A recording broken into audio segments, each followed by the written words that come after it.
that some people have encouraged me about with making my videos is to be more authentic.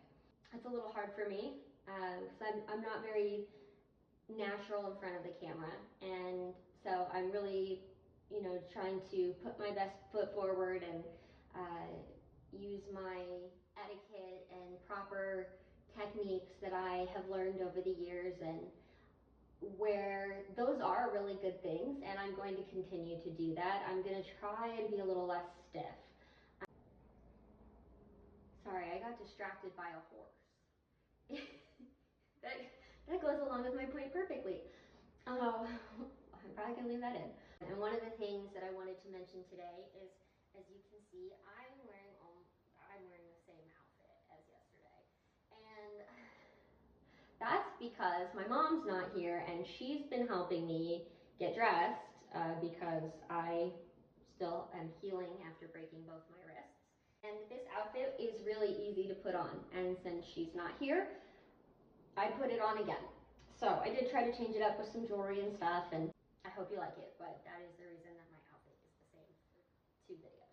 We're going to read Proverbs Chapter 6. I did have a little bit of difficulty with Chapter 6. It's a very deep chapter, and I also made another little video to kind of go along with it, so I'll post that one as well. Let's just go ahead and dive in and get started, and we'll see where the Lord leads us. My son, if thou be surety for thy friend, if thou hast stricken thy hand with a stranger, thou art snared in the words of thy mouth, thou art taken with the words of thy mouth. Do this now, my son, and deliver thyself when thou art come into the hand of thy friend. Go, humble thyself, and make sure thy friend. Give not sleep to thine eyes, nor slumber to thine eyelids. Deliver thyself as a roe from the hand of the hunter, and as a bird from the hand of the fowler. Go to the ant, thou sluggard, consider her ways, and be wise, which having no guide, overseer, or ruler, provideth her meat in the summer, and gathereth her food in the harvest. How long wilt thou sleep, O sluggard? When wilt thou arise from thy sleep? Yet a little sleep, a little slumber, a little folding of thy hands to sleep. So shall thy poverty come as one that travaileth, and thy want as an armed man. A naughty person, a wicked man, walketh with a forward mouth. He winketh his eye, he speaketh with his feet. He teacheth with his fingers, forwardness is in his heart. He deviseth mischief continually. He soweth discord. Therefore shall his calamity come suddenly. Suddenly shall he be broken without remedy.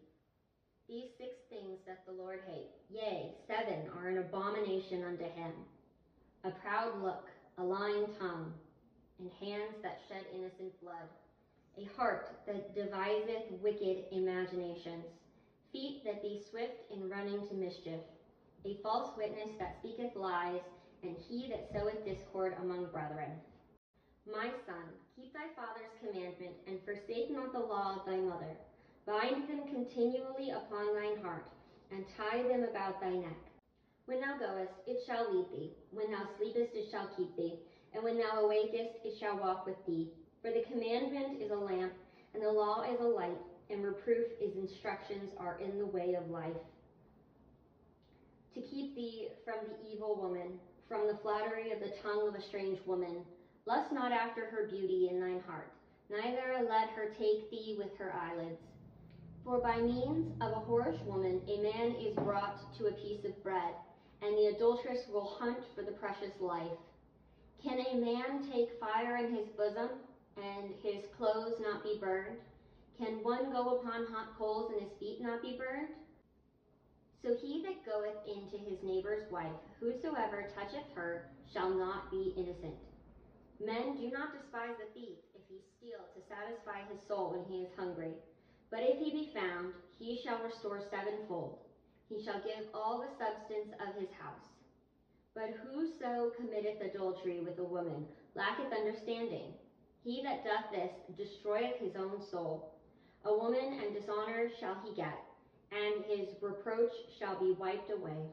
For jealousy is the rage of a man, therefore he will not spare in the day of vengeance. He will not regard any ransom, neither will he rest content, though thou givest many gifts.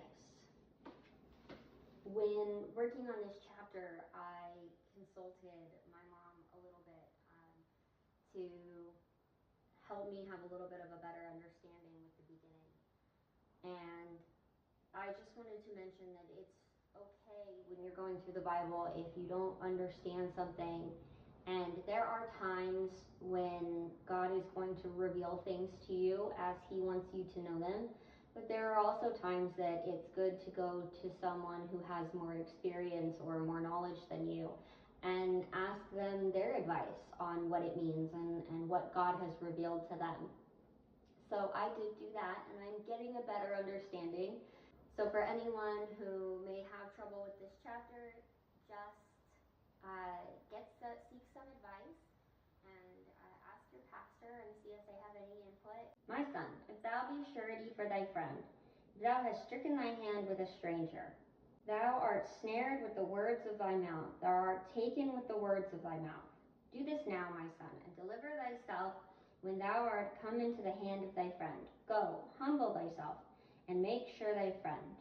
Give not sleep thine eyes, nor slumber to thine eyelids. Deliver thyself as a deer from the hand of the hunter, or as a bird from the hand of the fowler.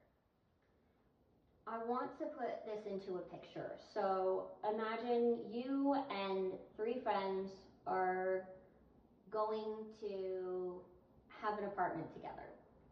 And you get the apartment, everything's going well, one of the friends moves out. Okay, well, we still got 2 more. It's a little harder on everybody, but we're still making payments, and then another one of the friends backs out.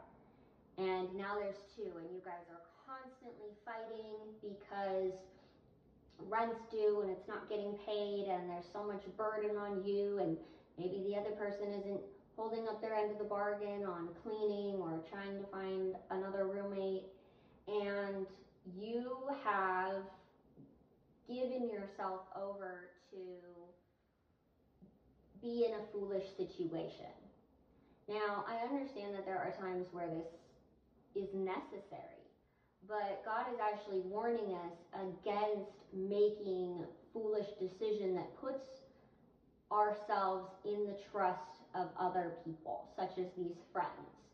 Because if I was in that situation, I would really be relying on my friends to make sure they paid rent and make sure they cleaned the house. And so God is trying to say that it's not always a wise decision, and sometimes it can get you into trouble. But in that case, you have to humble yourself and you have to apologize, and going forward, you have to make things right because you're the one who got yourself into that situation.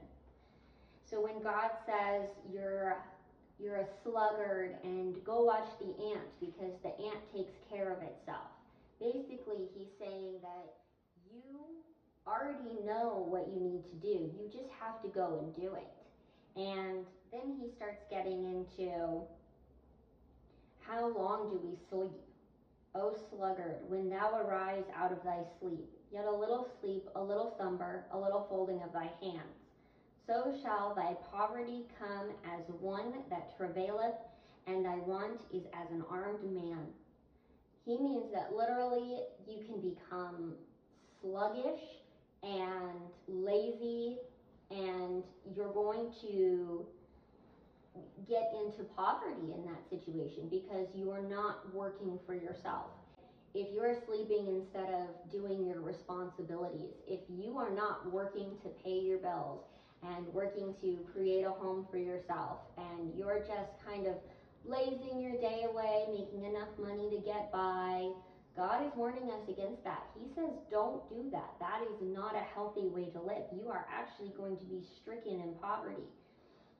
And then you're going to become as an armed man. So you're going to become dangerous at some point. And it's a picture of when you start making bad choices, it continues to ripple down. A naughty person, a wicked man, walketh with a forward mouth.